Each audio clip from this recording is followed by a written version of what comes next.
Baylor Game Day, live from McLean Stadium on the Baylor campus. Presented by Capital Farm Credit, Esco Equipment, Waco Carpet Company, and your Texas best Chevy dealers. This is Baylor Game Day from KWTX News 10 Sports. Good morning, everybody, and thank you so much for joining us here for edition number 3 of Baylor Game Day. We want to welcome in all our viewers watching right now on KWTX News 10, online at KWTX.com, and, of course, everybody in the 5-state region on Fox Sports Southwest. It's going to be a fun hour. And Terrence Ganaway, former Baylor, all Big 12 running back. Let's talk about this weather, first of all. Is it not gorgeous out here? Beautiful. It is beautiful. It's as handsome as you are, Dan.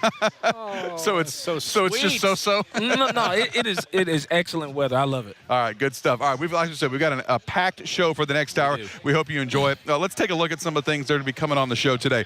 We have former Baylor quarterback Nick Florence joining us live on set. Plus, Elliot Coffey is back to break down the Baylor defense and what it will take to beat West Virginia today. Plus, we have a heartbreaking story. You don't want to miss it. I think this one's worth tuning in for. How Baylor defensive end Jamal Palmer has overcome horrible tragedy in his life to become an impact player on that defensive line. That is later on in the show. It's a story you're not going to miss. First things first, though, let's go ahead and get to the opening drive.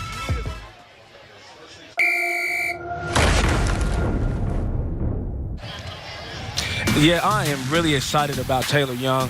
Taylor Young has played phenomenal this year. He's playing great at the linebacker position, but not only that, they can move him down to the end of the line of scrimmage and put a lot of pressure on the offensive tackles. And here he is, sacking and making a bunch of plays. Man, it's really huge what he's done to this defense. How about this Baylor offense?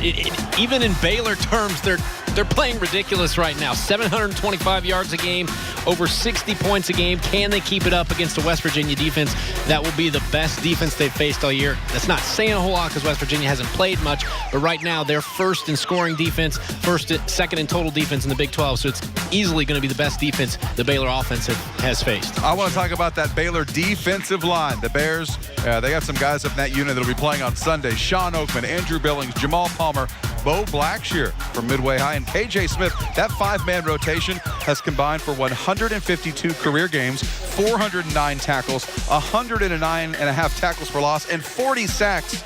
Look to see if they make a big impact today against West Virginia. Of course, one of the great things we do each and every week is we get to talk live with Art Briles inside the stadium. That's where Julie Hayes is right now. Julie, take it away. All right, guys, thanks so much. Coach, here we are. You got the number 2 team in the country, but if you ask Kirk Herbstreit this morning, he actually says you have the best team in all of college football. Amidst all of this hype, how do you keep your guys prepared and taking care of business today against West Virginia? We just got to go win on the field. We understand that's where it all starts and ends, and I think we have a very mature football team. Our guys have been through a lot the last couple of years, won a lot of games, but lost some tough games, and West Virginia is one of them. You got a stable full of running backs. Devin Chafin's been out from injury, expected to be back in the game today. What type of impact do you think he could have on the team? He's not quite 100%, but I think he will get some limited carries. What he brings is a real toughness to us, and physical nature that, possibly those other guys don't possess. But he's a downhill runner, and he's a big guy, so we need him in certain situations. All right, Coach Briles, good luck. All right, thank you, Julie. Guys, back to you. All right, Julie, thank you so much. Good stuff. We always appreciate getting Coach Briles live here during Baylor Game Day. We're about 55 minutes away from the game. Terrence, I want to ask you first. Last year, West Virginia kept the Baylor Bears out of the playoff. I know the coaches are saying all the right things. You're the players, burning him. They said all the right things, but is that in the players' minds right now? I think so, but, that's always in the players' mind. What happened against this team last year? But this is a totally different Baylor team. This is a totally different West Virginia team, and we're playing here in Waco, Texas. When we play in Waco, Texas, a lot of good things go good for the Bears. So, I don't care about last year. We have opportunity to make the playoffs this year, and we got to go through West Virginia today. Yeah, you're absolutely right. They haven't lost here at McLean Stadium, but that game last year, they need to clean up. Baylor right now is still dead last in the Big 12 in penalties, and if we remember that game last year, a lot of people thought it was horribly officiated, but still, Baylor needs to clean it up. A Big 12 record, 18 penalties for 215 yards. 13 of those penalties were pass interference. So the Bears secondary, they really... How else were you going to stop Kevin White? He was the best receiver in the country last year. He's gone. I mean, I'm talking about last year. Yeah. You had 13 penalties. Well, the pass interference didn't help either because they lost the game. And it didn't help at all. You're right, Sean. They just need to clean it up, play a little cleaner in that secondary, and they'll be fine. I think it's worth noting. I mean, Baylor and there's not much to nitpick because they're undefeated right now, and a lot of people point to the penalties, but the truth is they're one of the most penalized teams in America. But doesn't really affect them. They were one of the most penalized teams in America last year, and they still won all but 2 games. I'm not sure. That may be an overplayed stat. But they also didn't get into the playoff, which is what they want. And it was because of those penalties they lost to West Virginia, and that kept them out of the playoff. Yeah. I mean, the penalties did play a big role in the game last year. I just think that we had a lot of opportunities. Jay Lee missed a touchdown catch right there on the goal line late in the game. Just a lot of opportunities that we missed, and then not being able to effectively run the ball. And I think the way Shock Linwood is running this year in the company, I think we're going to have a really good chance to really break down their defense. Well, let me talk a little bit too, because last year, so we talked about how it's probably a little bit in their minds what happened last year. Does that impact the game at all today?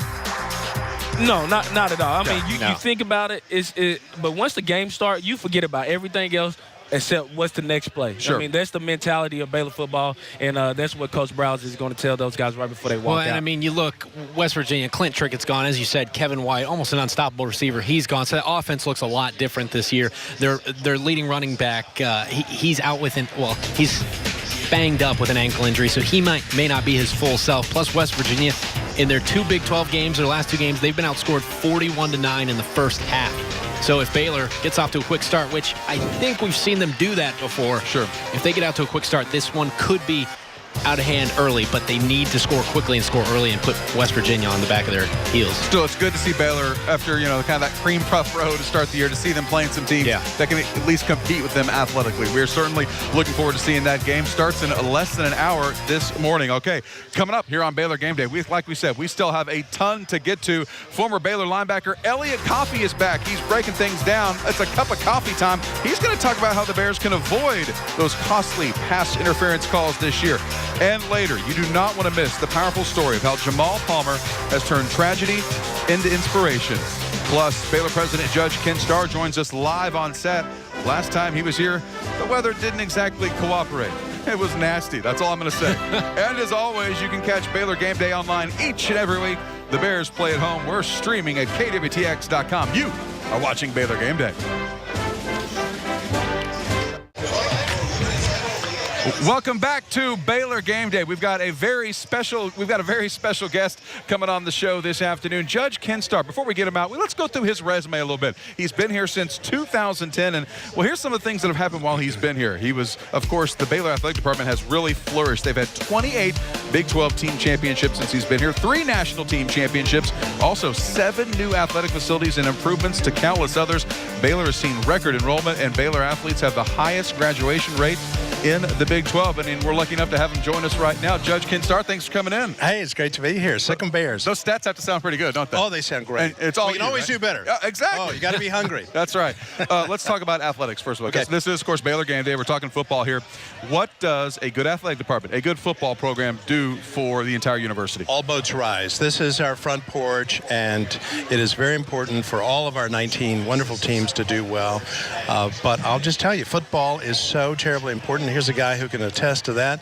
Our beloved He was a pretty good Terrence player. Ganaway. Yeah, a little bit. Hand him the ball, and good things happen. And that's the same thing with Art Browse. Hand him the ball, and very good things happen. The responsibility that he has taken on. And my very second day here on campus, Art Browse told me, and I'd met him, but I didn't really know him. He said, Judge, we need an on-campus stadium. And he said, it's not a want, it's a need. And I took him seriously. And to be honest, I was a little skeptical because it was going to take a lot of time, effort, and energy. But anyway, football is so important to us. All 19 sports are, but the point is it builds tremendous spirit in a way, and it brings everybody together. We've got 45,000 people here today.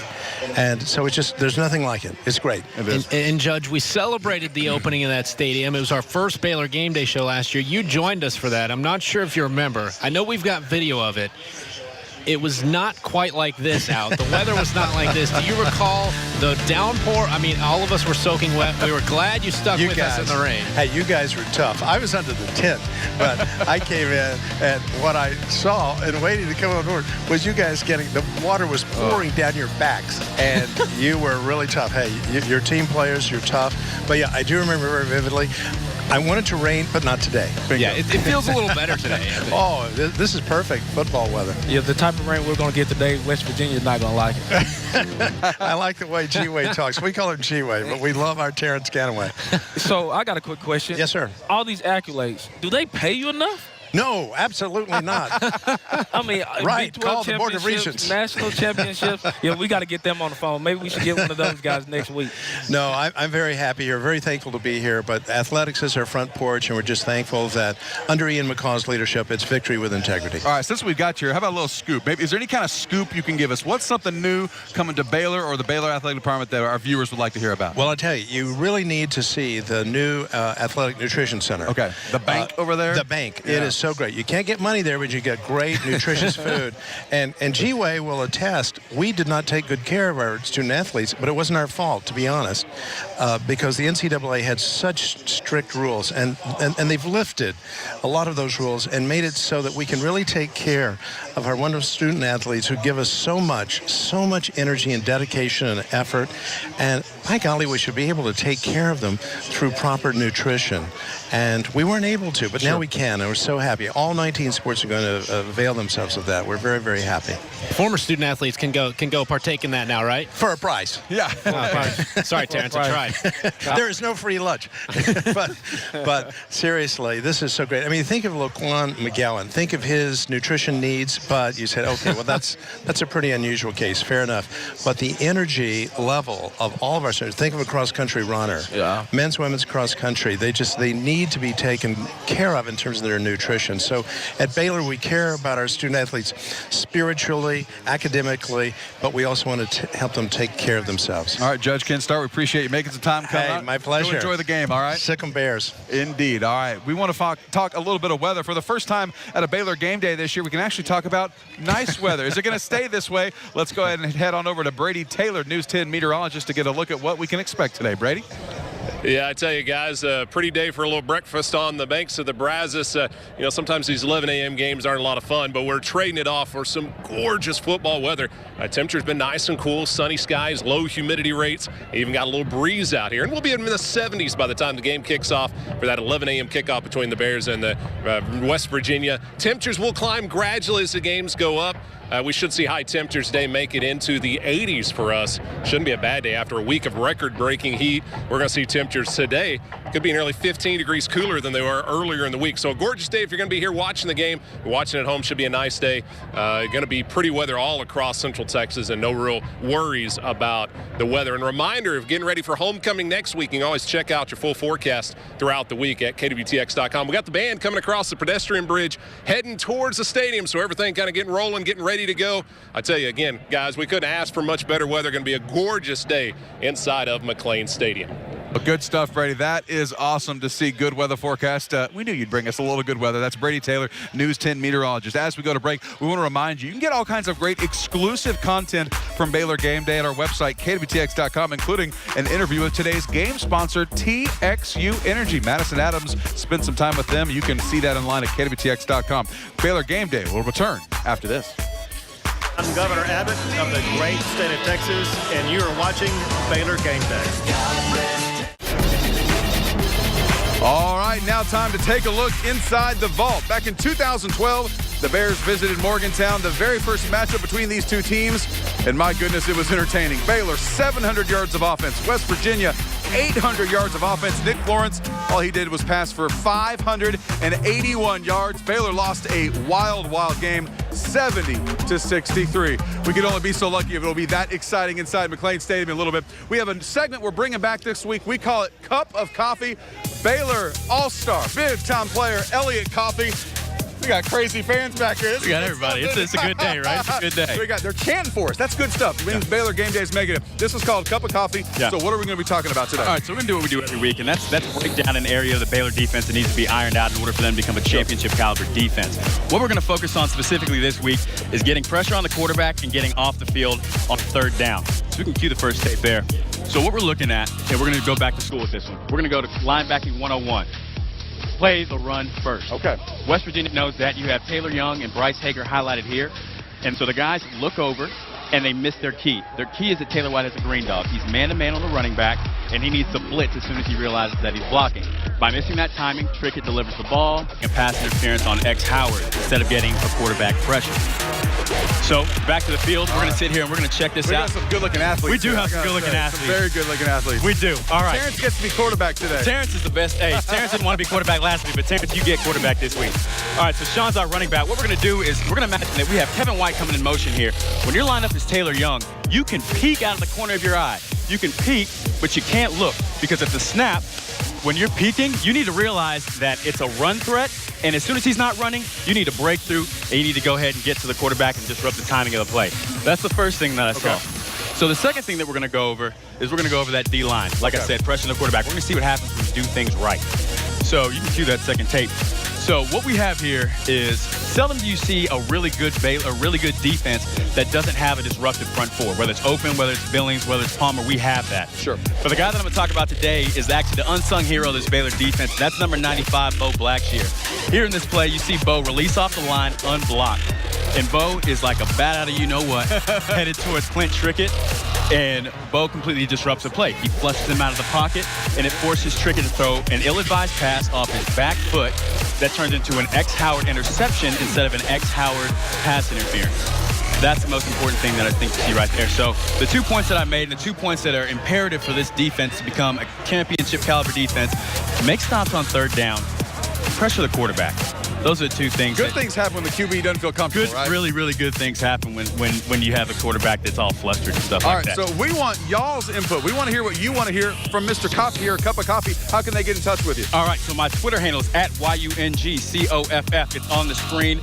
Tweet me if you have questions. If you have a good enough question or something that we collectively like, we can go ahead and throw it on next week, or we can throw it on for a game later this season. Guys, tweet me @YUNGCOFF. All right, Cup of Coffee. Nice work, man. All right, thanks, Dan. We're gaining knowledge on defense. We love it. Those guys did okay, too, over there. All right, Madison Adams, each and every week, she's been kind of trying to find the behind-the-scenes stories, what goes on behind Baylor football. She found some die-hard fans. It's a story worth seeing. Check it out.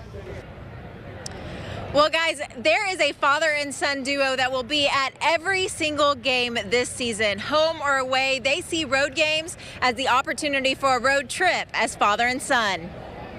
Joe Tadero and his 9-year-old son Camden are going to be spending a lot of time together this football season in a car. We just go. We get in the car, we do our picture before we leave, and then we go. The pair is going to every Baylor football game, from McLean Stadium to Lawrence, Kansas, and everywhere in between. The father and son are crisscrossing the country by car and not missing a single game. But it all started with one must-see matchup. We're definitely going to TCU. We definitely got to go to that game. TCU, I don't know, but I think they've got it like a little bit worse. I don't know, but we've just gotten better, so I think we're going to beat them. After looking at the road schedule, Joe decided Fort Worth was just the beginning. He said, heck yeah, let's do it. And so we just started the plans from there. Road tripping it to every game comes at a cost. Joe has missed some work, and Camden, well, a few classes here and there. The Kansas State is a Thursday night, so that's a couple of days out of school. And, of course, he's got doctor's appointments for that. So sometimes it's fun days at school, but I don't really care about that because I like Baylor better. And he's enjoying this special season with his dad, which so far has been all smiles. You know, we have this thing that we do. We take a picture before we leave, and then we take a picture at every scoreboard. And so far, we've been smiling at all of them. And while it's not all about the wins or losses this season, it's about the trip and about the fun, not necessarily all that other stuff. So. A final road trip with a smiling picture in Glendale, Arizona would be a nice place to stop. They hit the road with no expectations and no hotel plans other than the hope of witnessing yet another Baylor victory. Guys, Madison Adams, good stuff. What a fun deal for their family to get together and do that. Absolutely. Looks like a lot of fun. Luckily, they're not playing in Morgantown or Iowa State this year. That would be a long drive. Road trips get a little hard. Madison Adams, good story right there. All right, coming up, another fun story, interesting story you should see. Jamal Palmer, horrible tragedy in his life, but it led him to Baylor, and it's led him to be a dominant D lineman. Sean will have that story in just a bit. But first, before we go to break, it's another Back in the Day Bear. Who is this Baylor player? I'll give you a hint. He plays on defense. Who's this young fella who's got flowers for a special lady? Oh, how sweet. Find out next. Before the break, we showed you this Back in the Day Bear. Who is this good-looking young guy? Well, it's none other than Baylor linebacker Grant Campbell. We'll have another Back in the Day Bear next week for homecoming. Baylor defensive end Jamal Palmer has become he's battled back from a torn ACL last year to become one of Baylor's top pass rushers and a serious NFL prospect. But if it wasn't without a horrific tragedy that happened when he was a young boy, he may not have been at Baylor at all. For the first time in his life, Jamal opens up about this incredible and heartbreaking story that he has never shared before. Jamal Palmer doesn't wear his heart on his sleeve.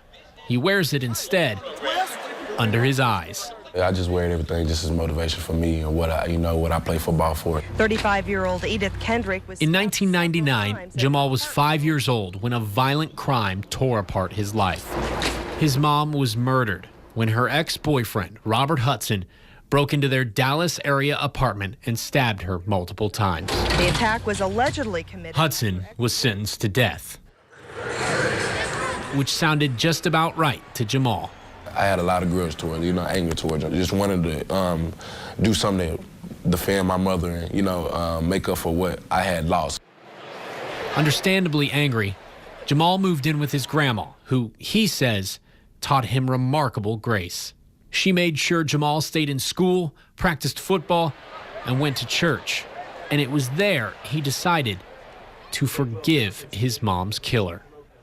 You have to forgive because you can't hold grudges. You can't get into the gates of heaven holding grudges on people. And, that's one thing I was taught growing up, being in church most of my life growing up. And it helped me out a lot to forgive him. And although his grandma died a few years ago, it's a message he vowed to share. Win, lose, or draw. That's why, during Baylor's bye week, he kept a promise by visiting a group of Pee Wee football players. Jamal says he plans to keep doing things like this, partly to be a role model to these kids, but mainly for his grandma. I know she would have been very happy and impressed with what I'm doing today. And if he ever needs a reminder what any of this is for, it's right under his eyes. In addition to wearing his grandma and mom's initials under his eyes, he also has tattoos on his arms in their memory. And I also talked with his teammates and some of his coaches, and they repeatedly said the same thing. Jamal is one of their favorite players and favorite teammates. And guys, I think it's pretty clear to see why. All right, good stuff, Sean. What an amazing story behind the green and gold each and every week, brought to you by Allen Samuels Chevrolet. I think a lot of folks were fans of Jamal Palmer, but I'm thinking now he just gained a lot more fans after seeing that story. Incredible. I mean, to think about just the horror that he was a child, you know, 5 years old when he experienced this, and really, your life can go one way or the other from there, and it seems like he just chose the right road. I really think that's why he has that dog in him. I mean, that, nothing's ever been given to him but opportunities, and that's why he's taking opportunities and run away with them. Last year he had an injury, and this year he's playing like he never had any setbacks. And so it's really unique to get to learn from these players, but it's really unfortunate to actually have to see what these kids had to overcome to get here at this level. Talking about just his sheer athletic ability, everyone always talks about Sean Oatman, but Palmer, on the other hand, has been just as dominating, if not more. He's third in tackles for loss, second in sacks, has 10 quarterback hurries. No other player has more than 3. So, I mean, he is an incredible player, as you mentioned, Terrence. That's why I like this story even more. I mean, it's a great story that he's overcome this, but if he were just, another player, it may not be as much of an impact story. He's a really good football player who happens to have this backstory that makes you root for him anymore. But he's got a chance to play on Sundays. He's that talented. Yeah, most definitely. He's that talented, and he plays with a high motor. I mean, you can't coach a motor. I mean, when you go out there, you say, Jamal, we need a play on 3rd and 6. He goes out there and make a play. Whether he's he's lined for that play or not, he goes out there and make a play because people just cannot contain him because he's so energetic. He plays with so much passion. Sure. And he wants to go out there and make his teammates proud, make his coaches proud, and also make his family proud. And you were saying, just in case some of our viewers don't know what you mean, when you say high motor, you hear coaches say, that man's got a motor. What do coaches mean when they say that? That means that no matter what's going on, you know, there's some people that play when they feel good, they play when everything's good. You're happy, you're up, you're winning. But in close games, you need guys with high motors because everyone's playing at a extremely high level, and they don't take plays off. And someone's bound to take a play off, and Jamal Palmer never takes a play off. That's why he's always on the field, even in different packages, three down linemen. He's on the field because he is such a high-motor guy. He plays with such intensity every play of the game, and that's the type of player you want because those are the type of players when you need a big play late in the game to shift momentum, those are the type of players to do it. He's a coach's dream. Yeah, he really is. You know, I had the chance to listen to the full interview. We couldn't air all of it, sure. but Sean just got some amazing sound from him. And he was talking about all these years later, you know, losing his mom at just 5 years old, he has forgiven the man that did it. He said, you know, that helps him just kind of pick up and move on. All right, good stuff, Sean. And Jamal, thank you for letting us tell your story. We still have a lot more to get to here on Baylor Game Day. Another former Baylor star, one of your former teammates, Nick Florence. Tricky Nick. Tricky Nick. We'll ask him about that nickname. He'll be here live on set. We'll be talking quarterback play and these Baylor Bears and much more coming up. Also, Dan, we're going to see what Baylor fans have cooking this early in the morning. People are out tailgating, in case you're wondering. Baylor Game Day, by the way, brought to you by Capital Farm Credit. We'll be back in just a moment.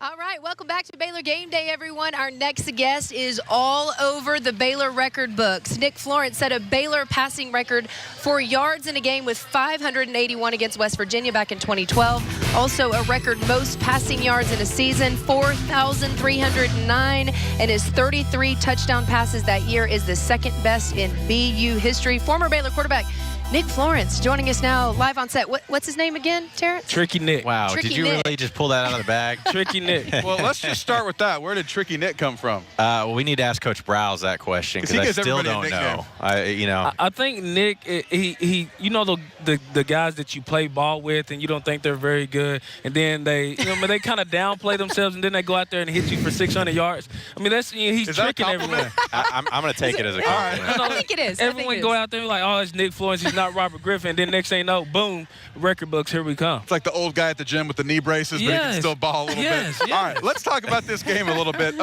First of all, when you hear those stats, though, what goes through your mind? Like, what are your memories of playing Baylor football? Oh, I mean, it's a ton of fun, I don't think a ton about the stats. You say I have a lot of records. I think I only have 2. Hey, that's a lot. That is a lot. Come on, take them. Take them where you can get them. Right? I mean, it's the team. That's what it's about. It's the coaching staff putting players in positions to succeed, and they did the same with me, and I had great guys around me. Again, I am that guy. I'm not the most athletic in the world, but when you got guys around me and I can get the ball in their hands, it makes me look good. It makes the team look good. Awesome. How would you compare the offense that you had with Terrence Williams, Lake Seastrunk to the offense of today? I mean, you got weapons, I mean, as a quarterback as Seth, I mean, there's not a better situation you want to walk into. He's got a great O-line. But for him, if he can get the ball in those guys' hands, Corey Coleman, Jay Lee, KD Cannon, Chalklin, with those guys can make plays. And that's what they're there to do. That's why we got them here. That's why they got Baylor in the front of their jerseys. And so that was my philosophy, and that's Seth's philosophy. And when Seth's got to do things, he'll do it. But get the ball in their hands, take the pressure off yourself, and just do your job. We're continuing to get high-profile quarterbacks, but they're not coming in and playing right away. Coach Browse is really, 2 years for these guys. You would have had 2 years if you hadn't broken your red shirt at the Texas Tech game in 2011. Mm-hmm. Seth has 2 years. Bryce has 2 years. It looks like Stedden would have 2 years. How do you sell a quarterback on, listen, you're only going to play college ball 2 years at Baylor University? Well, I don't think we got to do a lot of selling. I think the work on the field does that. And I think these guys realize that they're going to be in a system that's quarterback friendly, and they got guys around them. It's going to make them look good. They're going to put up crazy numbers. And then you got a coach that knows what he's doing. So get in, learn a couple years, and by the time you're playing, you're mature. You're not a freshman. You don't have those freshman mistakes. They got a guy that's been here, that's been under the fire, and that's seen what they need to do. So your advice to Jared Stidham would be? Keep working hard, be patient, and your time will come. Yeah. As someone who came up through Coach Brow's system, I mean, right now, going into West Virginia, #2 in the AP poll, you got Kirk Herbstreit all over College Game Day talking about, well, forget that, Baylor is the best team in all of college football. I mean, are you surprised that in this, what Coach has been here maybe 7 years, we're now talking about Baylor's goal is definitely the national championship? Yeah, am I surprised? No. That's what we preach every day in practice. That's what you're grinding it out at 6 a.m. every weekday of the summer. You're putting in the time when no one else is. And so these guys have the mentality that we want to go out and be the best. Pat yourself on the back, great. People are saying that things. It doesn't mean anything unless you do it on the field. And that's the mentality our guys have, is they know they have to go out and produce week in and week out. It's a one-game season if they, in fact, want to win a national championship. Your favorite memory as a Baylor football player, what would that be? Ooh, I'm going to have to say 2. Okay, that's fair. Beating Kansas State when they were the #1 team in the nation at Floyd Casey. I'll never forget that.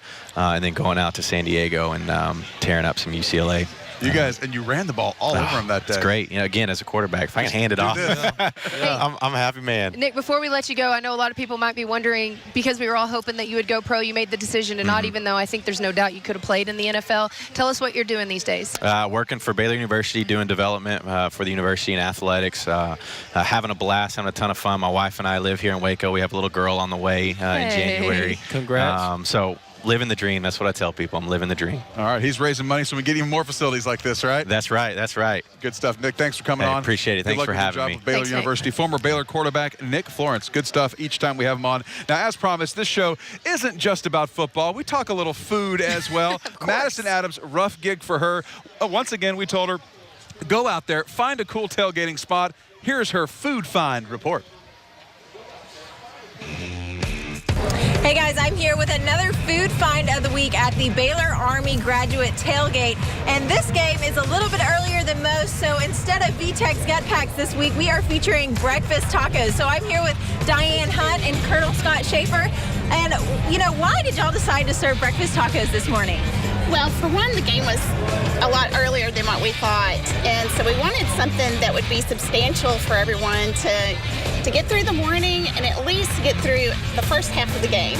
Absolutely. And Colonel Schaefer, tell me a little bit about the Baylor Army Graduate Program. So we've had a rich relationship with Baylor since 1951, actually, with our Master's in Healthcare Administration program. And then our physical therapy program started in 71, and then our nutrition care in the 80s. And so we are a military graduate program that's nested under Baylor University. The degree comes from Baylor University, and we've had a long-standing relationship and just honored, and it's been a great honor and pleasure to be part of Baylor family and the Army family, and this has been a long-standing tradition. So it's great to be down here enjoying breakfast tacos, the game, and the rich tradition of Baylor. Absolutely, and I think it's time that we actually try one of these breakfast tacos, don't you think? I mean, goodness gracious. So I think this one, it's potato, egg, and cheese. So that one's bacon, egg. I've got bacon, egg, and cheese. Bacon, egg, and cheese. Okay, so let's see. It's a really good idea for a tailgate. Breakfast tacos. So guys, I hope you have some on the desk now that you can enjoy yourself. All right, good stuff. Anytime we get to help out veterans and talk about breakfast tacos, those are probably two of my favorite things. These are looking good right there. What kind you get? I didn't see. Don't be afraid to look. Terrence said I've looked. I got bacon. I don't care what I get. I'm just eating. I got bacon and egg, I think. You just said you wanted a microwave. I got a lot of eggs. I know that. Great. That's good stuff. All right, food find. Each and every week we're getting out there and finding what's going on at the tailgating scene. It's a rough gig. Madison said, you know what, Dan, I'll do it. I'll take one for the team. We'll find out what we do next week. All right. We can switch spots if she don't like it. That's right. We can. You'd be happy to do that? That's what you're telling me? I would. I would love it. All right, we'll talk a little Big 12 football when we come back. You're watching Baylor Game Day. Hey, everybody, I'm Art Browse, and you're watching Baylor Game Day on KWTX News 10. Welcome back to Baylor Game Day. West Virginia here at second-ranked Baylor. The game gets going in less than about 20 minutes or so behind us in McLean Stadium. What do you say we take a look at our Big 12 scoreboard? The Big 12 scoreboard on Baylor Game Day, presented by American Bank. Well, it's not yet 11 a.m., so not any scores to report, but we'll tell you who's playing. Games in the Big 12 today, 19th ranked Oklahoma. How are the Sooners going to respond after being upset by Texas last week in the Red River rivalry at the Cotton Bowl? They visit K-State today at 2:30, and third-ranked TCU just beat K-State. Horned Frogs travel to Iowa State at 6. All right, guys, Texas Tech visiting Kansas at 11. I'm probably not alone, not expecting this to be a game at all. The Raiders are favored by 30+, which is kind of a sad thing for the Jayhawks fans because early on, it was expected to be the most winnable Big 12 game at home, but certainly not with the way Texas Tech is playing right now and not with the way Kansas is playing either. Hey, Kansas always seems to have one game, where they play well. Last year was against TCU. So this could be that game. Maybe. All right, that does it for the Big 12 scoreboard, brought to you by American Bank. All right, let's do a little Big 12 talk. I want to start with TCU, the preseason favorite by a lot of folks to win the league. Now, Baylor's ranked ahead of them in the polls, though. TCU, close calls. I mean, barely getting these wins over Texas Tech, K-State, but they get the wins. I mean, that's bottom line. That's what it's all about, winning. But if I'm a TCU fan, if you're a TCU fan, should they be worried, Terrence? No, not at all. I mean, you should be worried when you go lose a game at Texas Tech and you go lose a game at Kansas State. But if you win those games, you're not worried. Hey, you escaped out of there with a victory, and at the end of the year, they're going to tally up wins and losses. That's all. I think if they get to be 12-0, although Baylor might have something to say about that. Sure. If they get to be 12-0 and they're headed to that college football playoff, that's maybe when they might worry. Because you look, I think TCU, when I think of them this year, I think kind of about Florida State last year. How many close calls did Florida State have? Now, obviously, Florida State I don't think was scoring as many points as TCU, but still, it's like they survived every week, and then they got into that college football playoff, and they were done immediately. All right, guys, let's talk about Texas beating up on OU. What are your thoughts on the Red River rivalry? Didn't see it coming. I don't think anyone did. Long live Bevo. Well, yeah. Rest in peace. Yes. Long live. Yeah. And I think that it was a do-or-die situation for everyone at University of Texas. They went out there and they played a good game. Oklahoma had no answers for them. They did, but here's the thing. They still don't have a quarterback. They only threw the ball 12 times and had 55 yards passing, which obviously they didn't need that to win the game, but still, they're going to need that at some point. Yep, that's when you turn around and hand them the ball and let them go to work. My goodness, hard to believe, though. I don't think anybody saw that coming. No doubt about it. OU was a 17-point favorite in that game, so big upset there. All right, well, let's get one last look at our weather forecast. Brady Taylor is out and about this morning. Brady, how's it going, bud?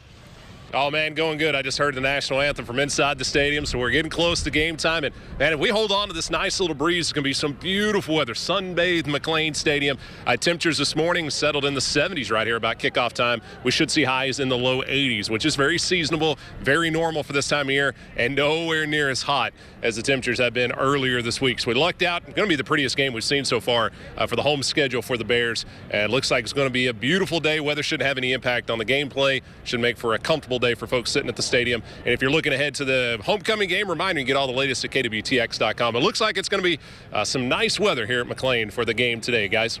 We like to hear. Brady Taylor, thank you so much. Kickoff is getting closer and closer. We'll come back with our 2-minute warning next.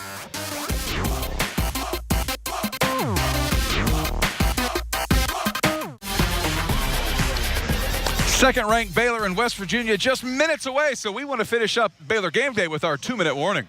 It's time for the 2-minute warning on Baylor Game Day. Brought to you by Waco Nissan.